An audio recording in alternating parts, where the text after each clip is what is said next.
Hello, my friends. Today, we're going to take a look at part two of this journey. Part one is understanding what exactly Agile is, knowing it's a mindset, knowing the type of mindset.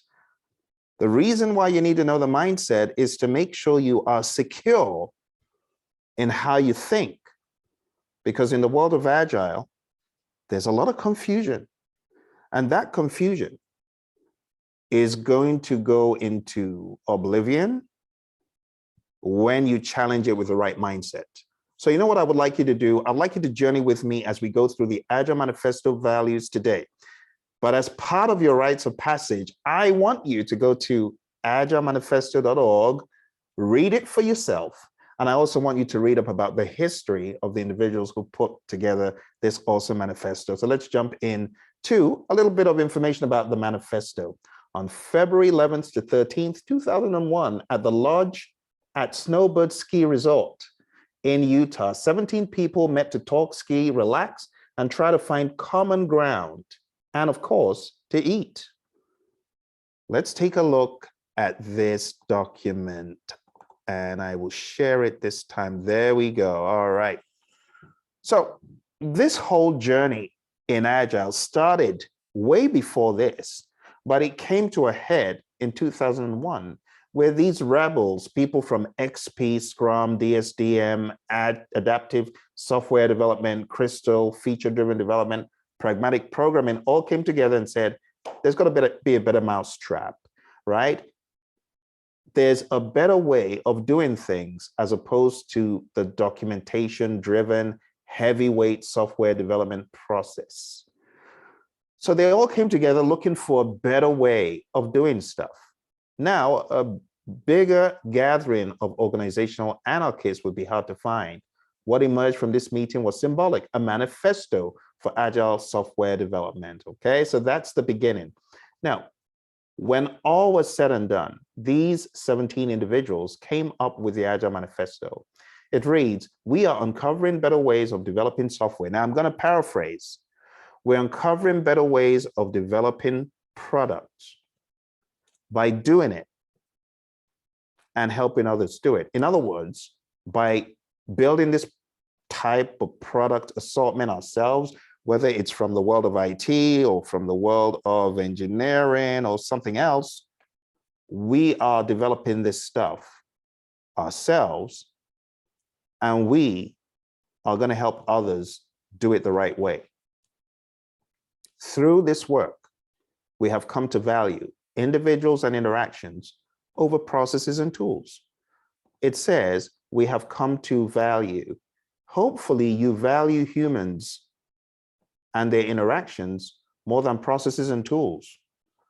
Work in software or work in product, as I would like to modify it, over comprehensive documentation.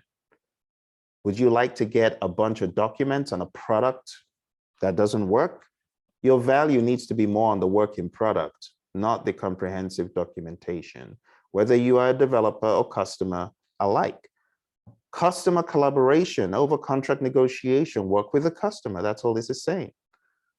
Don't be so fixated on negotiating and change orders and getting as much as you can from the client. That's not the way to think. Last but not least, responding to change over following a plan. It goes further to say that is, while there is value in the items on the right, we value the items on the left more. This is a value thing.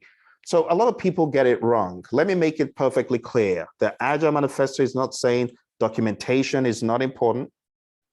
It is not saying forget about documentation, forget about processes and tools, forget about negotiation, forget about planning. That's not what it said. Because planning is done in the world of Agile all throughout. You plan more frequently.